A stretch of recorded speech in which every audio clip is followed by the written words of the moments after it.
By the time the first sleet came sideways off the Atlantic in November of 1886, every family in North Bay Cove, Nova Scotia, was preparing for winter the sensible way.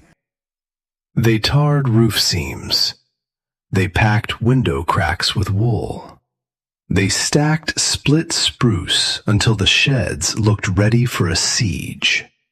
They trusted planks, nails, and fire, because planks, nails, and fire had kept people alive this long.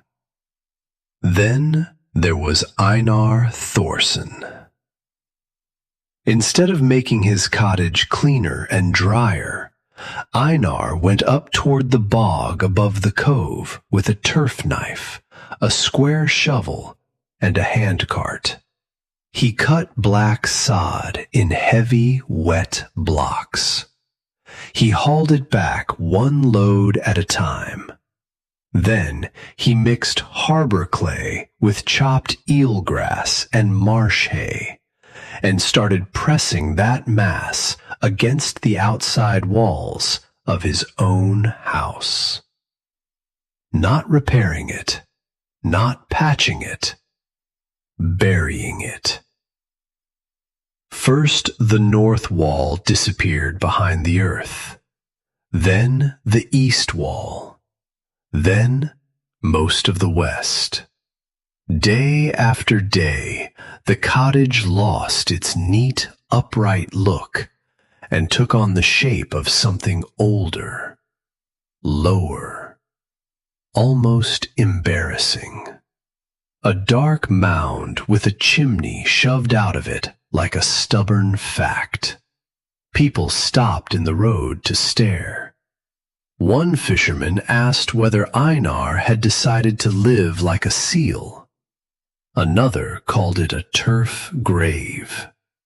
The boys in the cove named it Thorsen's Burrow. Einar answered none of them. He cut more sod, mixed more clay, packed each lift with the back of a maul until the whole strange bank tightened into a sloped shell around the house. That unsettled people more than open foolishness would have. A man making a mistake usually looks uncertain. Einar did not. He looked like a man following instructions nobody else had been taught to read. And that mattered, because the cove was about to enter the one season that stripped pride down to physics. Once January locked the harbor with ice and the wind came screaming in from the Gulf, no opinion in North Bay Cove would matter very much. Only performance would. Only what a house could keep when the fire sagged low after midnight. The village could laugh in November. January would give the verdict. Einar's hands had not learned those habits in Nova Scotia.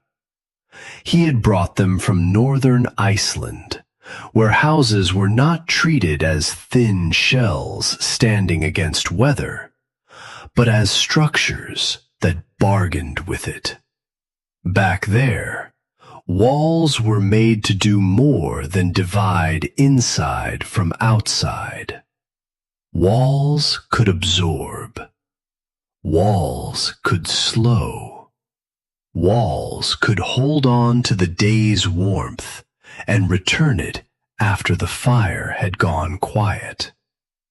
He had grown up around turf farmhouses sunk low against wind, with packed earth, stone, and sod doing half the work that wood alone could never do. He knew the drag of wet clay in a shovel. He knew when cut sod would bind and when it would slump. He knew how a dense wall behaved after sunset. He knew the difference between heat you feel for an hour and warmth that keeps its dignity until dawn. That knowledge crossed the ocean with him. So did his wife, Sigrid Thorsen, practical enough to distrust any idea that could not keep soup warm on a table. So did their children, Niels and little Astrid, who judged all theories by simpler standards.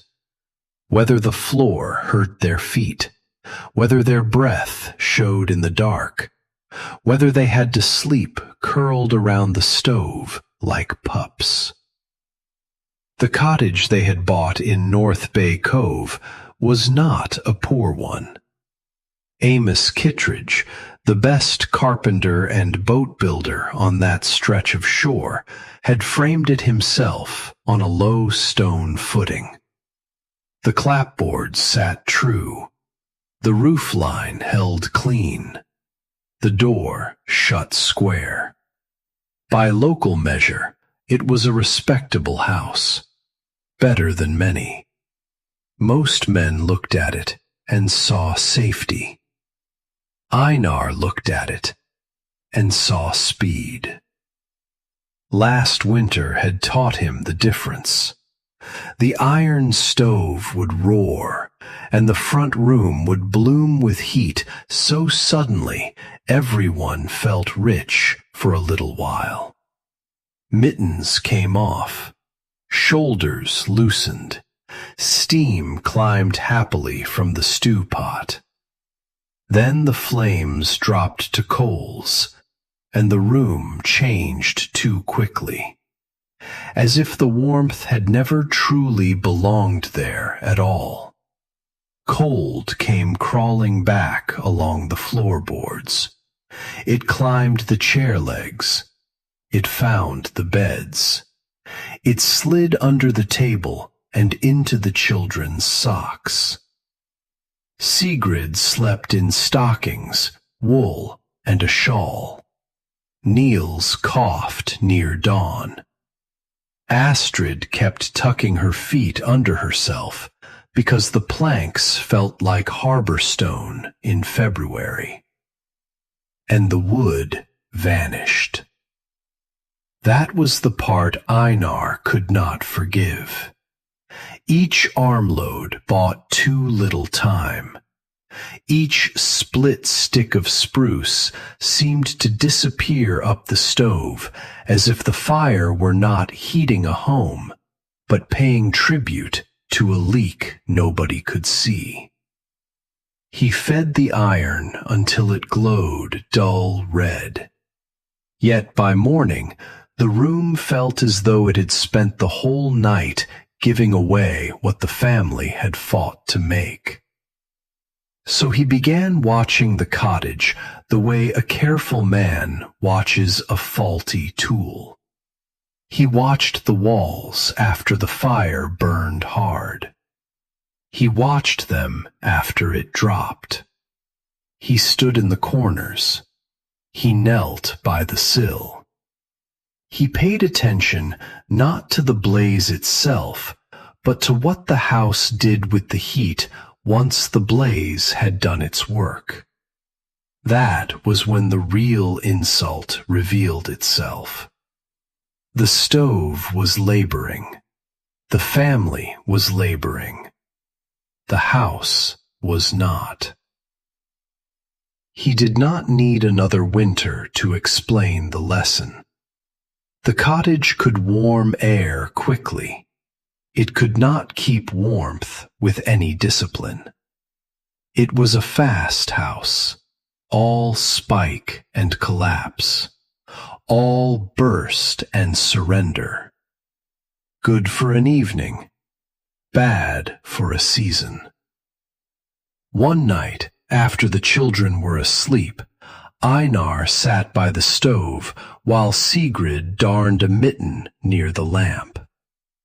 The fire had fallen to a bed of red. The room was already beginning its retreat. He looked at the wall instead of the coals and said, almost to himself, "A house that only warms fast is still a cold house." Sigrid did not argue.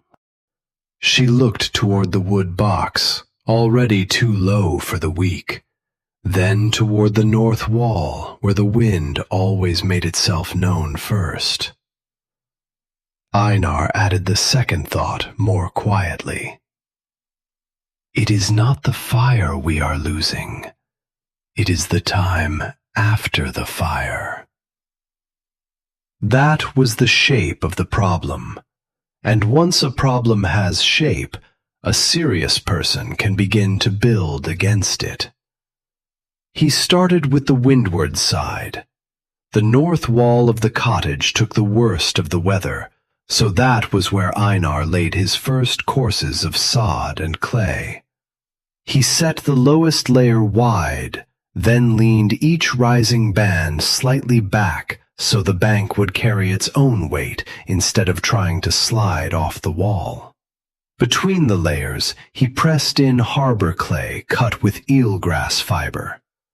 The grass gave the mass grip, the clay gave it density, the sod blocks gave it body and weather skin.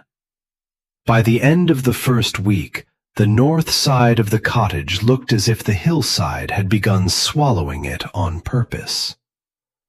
Then he moved to the east wall, where dawn winds found every loose seam.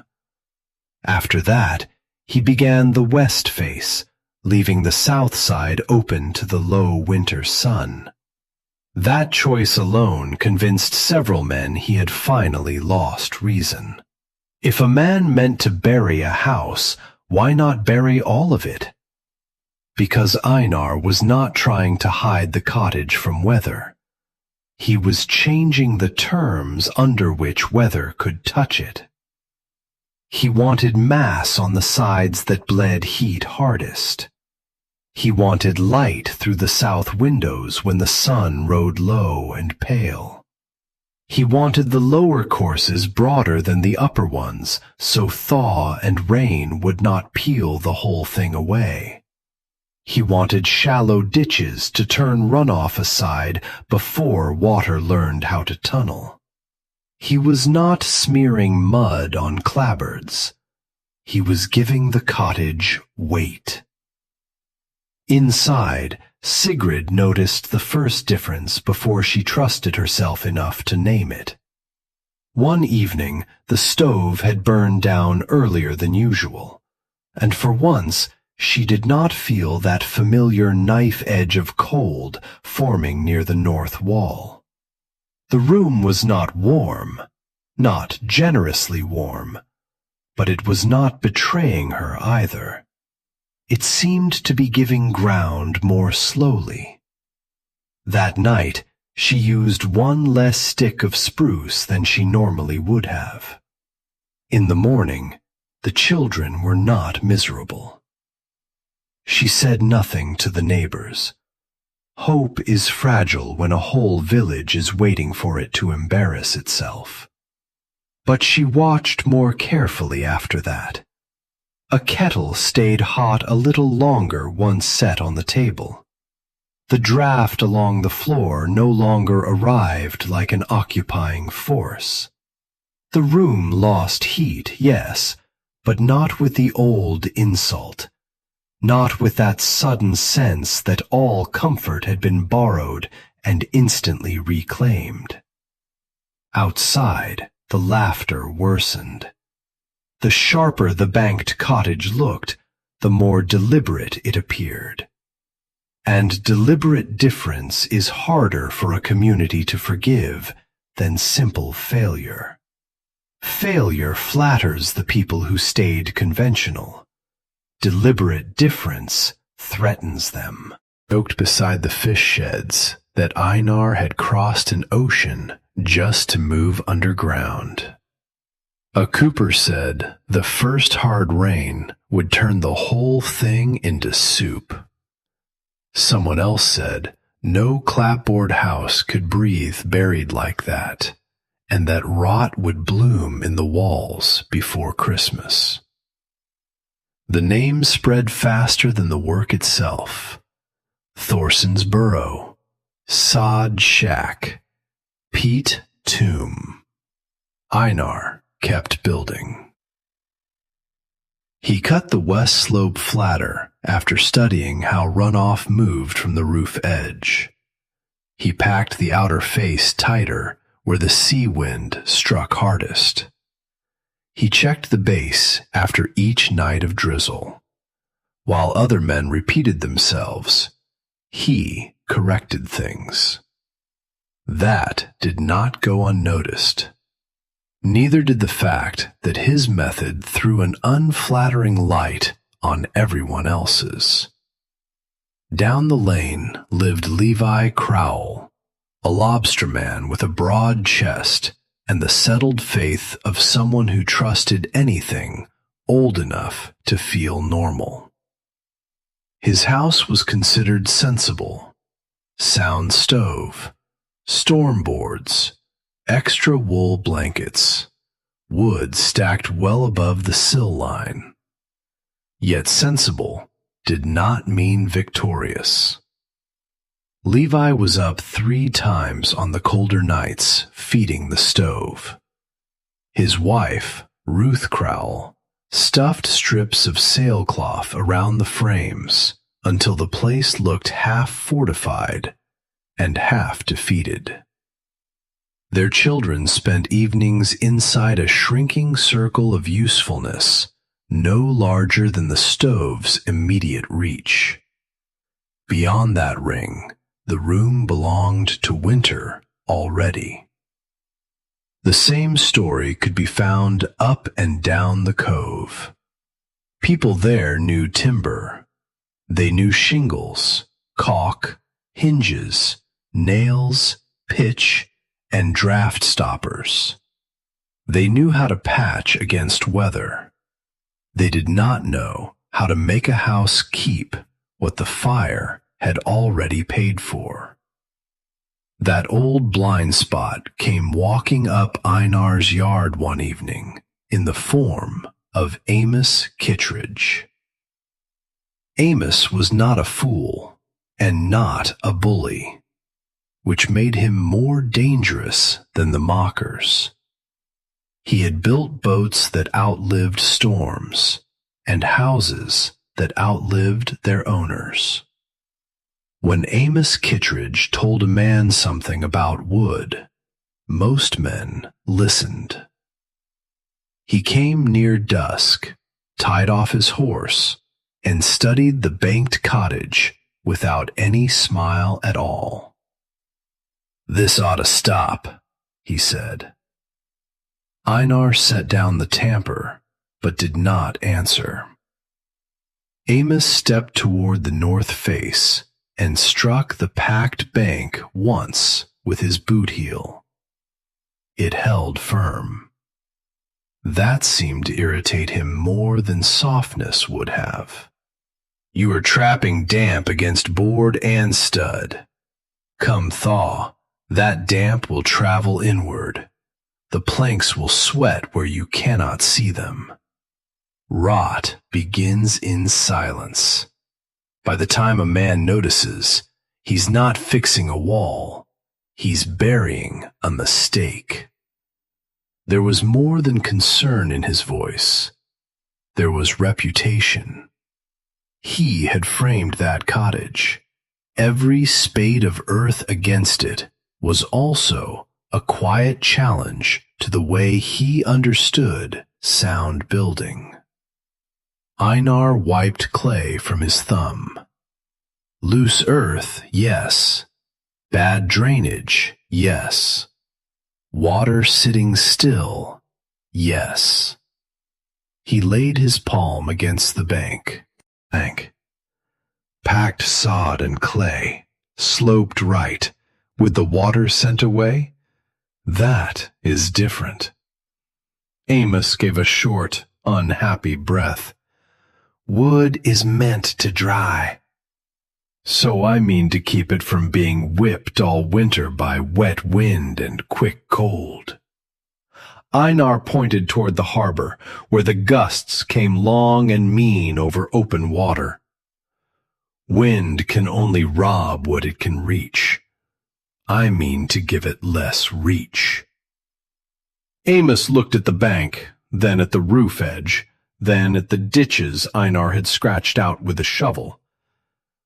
You are trying to make a board house behave like a hill. Einar nodded once. A hill does not lose itself every hour. For a moment, Amos said nothing.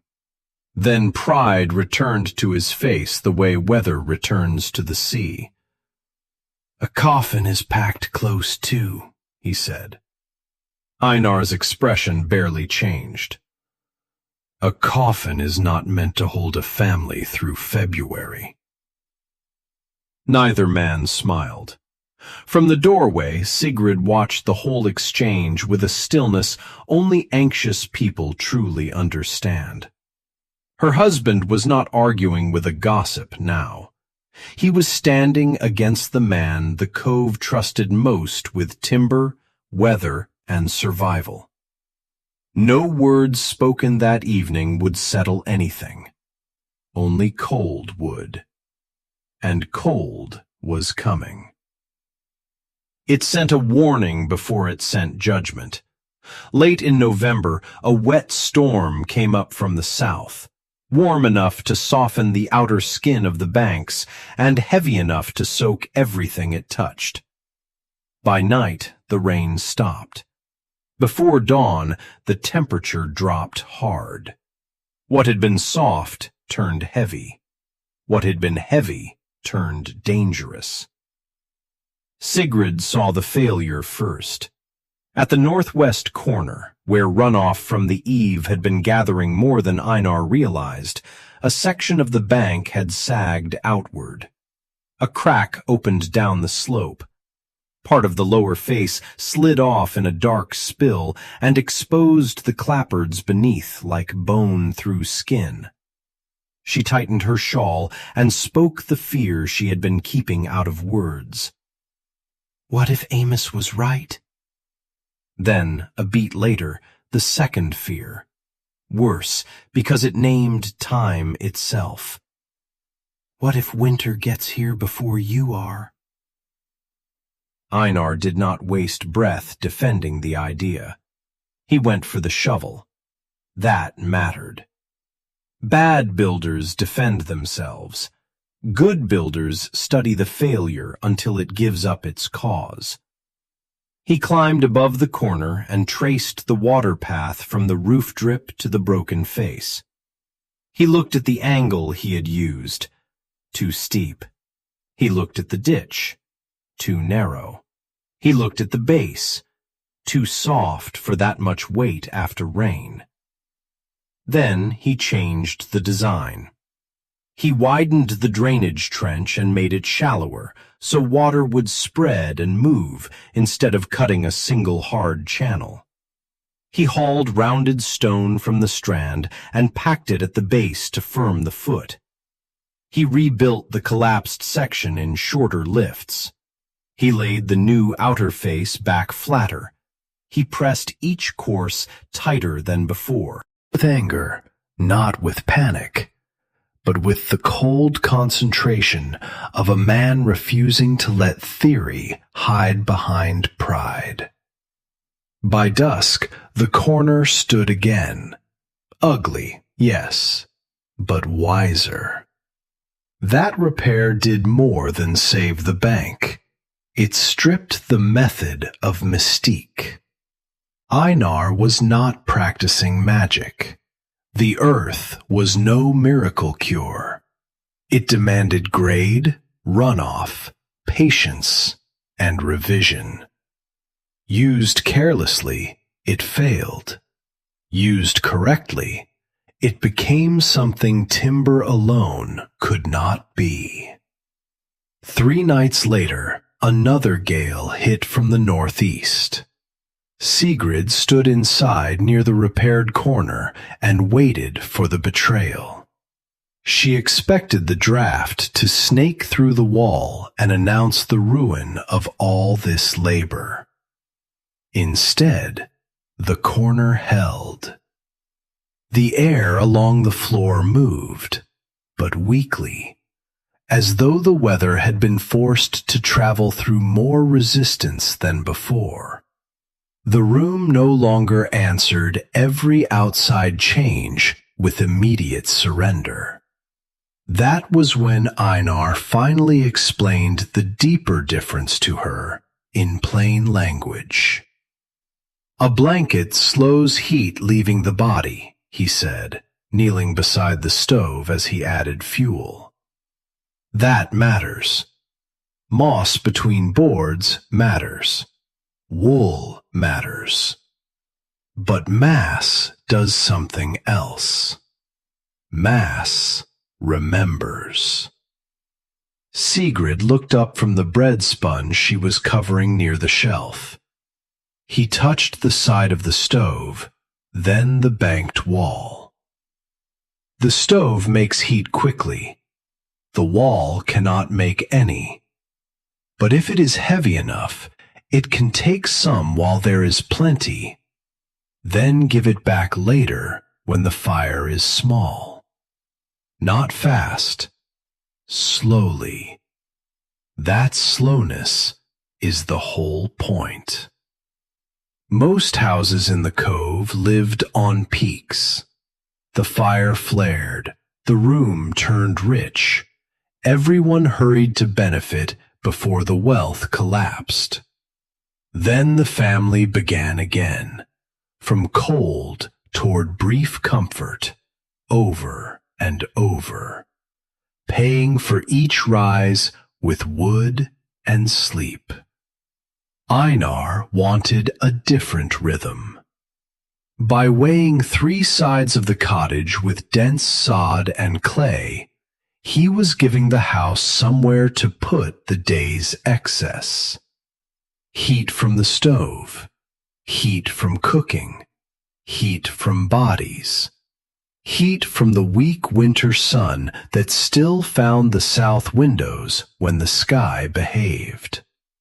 Some part of that warmth would move into the heavier shell instead of rushing straight out through thin boards and exposed seams. When the fire sank, the house would not blaze. It would answer, quietly, gradually, with less panic. He was not building a hotter room. He was building a slower loss. Once understood that way, the banked cottage no longer seemed like a man crawling backward into the earth. It seemed like a man refusing to waste what he had already paid to make. And now the season meant to test it had arrived for real. December came in under a hard moon. Then a nor'easter drove through the cove with the kind of force that changed how doors sounded in their frames. Snow lashed sideways. Salt wind found every crack pitch had missed. The harbor blackened, then rhymed with shore ice. After the storm, and the truly dangerous cold settled in behind it, patient and unromantic. Weather that severe does not argue. It measures. It measures wood piles. It measures sleep. It measures joints in a window frame. It measures every lazy assumption a man ever made about walls. By the second week, the whole village was on trial. The Crowell house began showing its losses first. Each morning, frost bloomed on the inside corners of the window glass and feathered white along the trim where cooking steam had touched cold boards in the night. Levi split wood with a speed that no longer looked industrious. It looked worried. Ruth Crowell warmed one side of herself over the stew pot, while the other side stayed cold. Their boys spent evenings almost shoulder to shoulder with the stove, because 10 feet away, the room dropped off into discomfort. Amos Kittredge's own house lasted longer before looking beaten, but only just. His workmanship was better than most. His seams were tighter. His roof was cleaner. The front door shut with more authority. Yet in weather like this, better often meant only failing more slowly. The floor still bit through stockings. The entry curtains still moved when the wind pushed.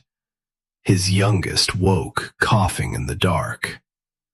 Amos fed the stove before bed, after midnight, and again before first light, jaw stiff with the kind of irritation that comes when reality keeps overruling skill.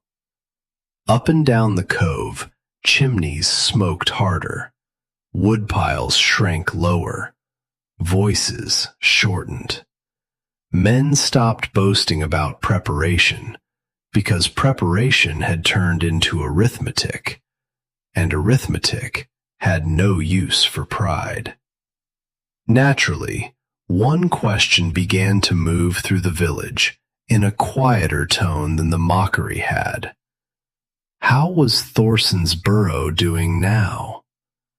Not with miracle comfort, not with tropical warmth, not with any fantasy in which winter ceased to exist. It was doing something almost stranger. It was behaving steadily. Inside Einar's cottage, the stove still had to be lit. Ash still had to be carried out. Water still had to be hauled in. He still split wood each day. But the work no longer felt like emergency triage. A morning fire could burn down to a serious bed of coals without the room instantly collapsing around it. The sharp draft that once lived at ankle height had weakened into a nuisance rather than a punishment. The floorboards remained cool, but they were no longer cruel. At the south window, where pale winter light fell for a little while each afternoon, Sigrid kept a crock of chives from going dead. On the shelf, a bread sponge still breathed under cloth, instead of turning to paste and silence. Niels carved driftwood in a far corner of the room without needing to camp on the stove lid. Astrid sometimes slept past dawn without waking to complain that her toes hurt. Those were not dramatic proofs. They were better. Drama can lie. Ordinary life usually cannot. Elsewhere in the cove, meals were eaten quickly before the bowls lost their value. Nights broke into shifts dictated by the stove. Families arranged themselves around a single iron source as if warmth were a ration. Here, supper could sit on the table a while. The children could use more of the room. Evening held together. Sigrid felt the real victory first and named it one night after the dishes were done. "The house is bigger now," she said. Einar looked up from splitting kindling beside the door. She nodded toward the room beyond the stove's immediate reach. "Not larger in boards, larger in use." That was exactly right. A house that only works in a 3-foot circle around hot iron is barely a house in winter. It is a camp, a refuge, a temporary truce. Einar had not built luxury. He had restored reach. He had made ordinary living possible again. And still, outside the cottage, silence had not fully turned into belief. A family's comfort can be dismissed as private luck. A village often needs visible proof, something the eye can carry back to the tongue. That proof came on the 9th morning of the deep cold. One of Amos Kittredge's sheep had torn through a weak bit of pen in the night. Before dawn, he pulled on every layer he owned and went out to track it over the crusted snow. The air was so sharp it made the inside of his nose ache. Fences glittered. Nets on the drying frames looked silvered. Every ordinary house in the cove wore a pale skin of frost, where leaking heat had met murderous air and frozen onto the outer boards. Amos noticed this without thinking much about it at first. It was simply what severe weather did. Warmth escaping into cold leaves a signature. Any carpenter knew that. Then he crested the rise above Einar's place and stopped. The banked cottage sat below him in the gray morning, looking wrong in exactly the way a true answer often first appears. All around it, roofs and clapboards shone with the white evidence of heat loss. But Einar's cottage rose from the drifted yard, dark and matte, the banks almost black beneath their skim of snow, with no silver glazing along the north side, and no bright rim of waste around the buried walls. Only a thin thread of chimney smoke moved up through the air, slow and untroubled. Not the smoke of panic, the smoke of enough. Amos stared longer than the cold allowed. Then he came down the slope, crossed the yard, and walked to the windward side of the bank. He pulled off a glove.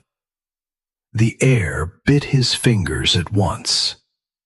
He pressed his bare palm against the packed outer face and waited for the shock he expected from anything exposed to that kind of cold. He did not find warmth. That would have been easier to misunderstand. What he found was stranger and more persuasive. Absence. The deep predatory cold was not there. The bank felt as though it belonged neither to the fire nor to the storm, but to a steadier register between them that had not surrendered itself fully to either extreme. He could feel stored temper in it, a moderated condition that timber sheathed only in wind and boards could never hold. In that one touch, a carpenter's certainty broke apart and reassembled in a harsher, better shape. He looked back toward his own frosted house, and suddenly understood what the silver on the clapboards really meant. It was not beauty. It was leakage made visible, waste wearing a pretty skin. Wind had been stealing from him because his walls had given it easy access to what the fire made. Einar had pushed the warmth deeper than the thief could reach.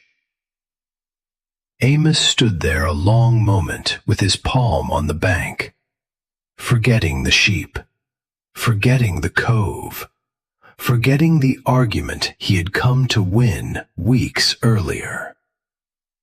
When he finally walked away, no crowd saw him. No humiliation was performed. No one had mocked him back. Yet something decisive had happened all the same. A man trusted by everyone around him had touched a fact solid enough to move him against himself. 2 days later, Amos returned in daylight. No warning in his voice this time. No lecture sharpened and ready. He stood beside the bank with his hat in hand and said, "Show me the water." That was the right question. Not, "What charm is this?" Not, "How did you fool the weather?" Not even, "How warm does it get inside?" "Show me the water." Einar nodded and began where real teaching always begins, with causes. He walked Amos to the north side first and explained why that wall took the greatest mass. He showed him why the south remained open to catch what little winter sun the season offered. He traced the drainage ditch with the shovel handle and pointed to the rebuilt northwest corner, describing the slump after the warm rain, the change in angle, the stone at the base, the narrower lifts, the tighter packing. He pressed his boot into the lower bank to show firmness. He knocked on the wall from inside so Amos could hear how different the room sounded now. No secrecy, no boasting, no revenge, only particulars. Amos listened like a craftsman whose pride had finally made enough room for truth. He crouched at the footing, studied the eave, checked the ditchfall with his eye, asked short questions, received short answers. From the doorway, Sigrid watched and knew what winter had already settled. Her husband no longer needed defending in that village. The season had done the speaking for him. Before Amos left, he looked once more at the windward side and said, "When the thaw comes, you'll walk my north wall with me." It was not surrender in the theatrical sense. It was something more respectable. Revision. Word moved through North Bay Cove slowly at first. Then, with the speed practical evidence usually acquires once a hard season has sorted truth from noise. Men who had laughed began asking about slope angle, ditch depth, roof runoff, and how much bank was enough on the weather side. A few copied only the north wall. Others banked pantry rooms and half-sunk sheds. One family added sod mass around the stove end of the house, where the night loss was worst. By the following autumn, several cottages along that shore looked subtly less exposed than they had a year earlier. The names changed, too. No one called it Thorsen's Burrow once the arithmetic became public. Winter keeps ruthless books. And that season, the cove spoke in counts. How many cords gone before February? How many nights a man had to rise? How often children woke coughing? how much extra spruce had to be traded in from inland. Inside those numbers, Einar's cottage stood apart. Not because it used no fuel, not because it turned severe weather into comfort, but because it consumed less, while giving more stability back. That was enough for sensible people to notice. Eventually, the ugly nickname disappeared, and a better phrase took its place. They called it an earth-banked cottage. Einar himself claimed no invention. He still cut wood, cleared ditches after storms, patched what needed patching, and treated the whole thing less like a revolution than like maintenance informed by memory. Men who are actually ahead of their time rarely announce it. They are too busy tending what works. And what worked in that dark little cottage above the Atlantic did not belong only to one winter in one cove. The principle outlived the argument around it. It lived anywhere builders learned that insulation and mass are not the same gift. It lived anywhere people remembered that a wall can do more than stand up. It can store. It can buffer. It can return. It can turn a violent cycle of feast and famine heat into something slower, calmer, and more survivable. Weather still exposes every lazy idea about houses. Wind still steals whatever it can touch. Fast warmth still flatters impatient people into thinking they are safe. But strength is not always the thing that burns hottest. Sometimes strength is the thing that holds on. That was Einar Thorsen's real achievement. He did not defeat winter.